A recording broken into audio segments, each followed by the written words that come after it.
येऊया पुण्यात, कारण पुण्यात खराडीतील रेव पार्टी प्रकरण आणि या प्रकरणी खडसेंचे जावई प्रांजल खेवलकरांच्या जामिनाकरता वकिलांचा अर्ज आहे आणि आज या जामिनावर दुपारी 3 वाजता सुनावणी होणार आहे।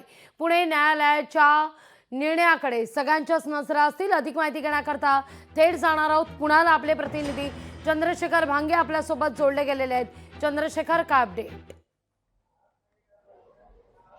नक्कीच लागवी खरं तर प्रांजल खेवलकर यांच्या वकिलांनी जो आहे तो जामिनासाठी जो आहे तो अर्ज केलेला आणि या सगळ्यावरती सुनावणी दुपारी होणार आहे। आपण पाहिलं की महिला आयोगाने सुद्धा या संदर्भामध्ये एक पत्रकार परिषद घेऊन प्रांजल खेवलकर यांच्या संदर्भात अनेक धक्कादायक जी आहे ती माहिती दिली होती।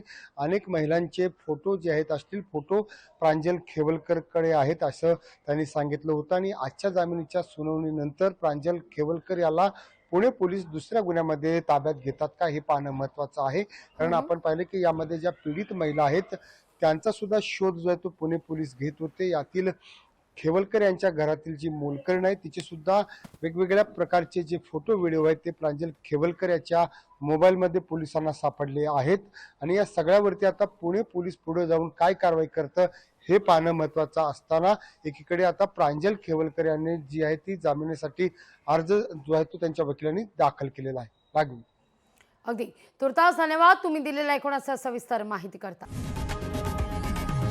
लोकशाही मराठी ऐका, पहा, जागरूक रहा।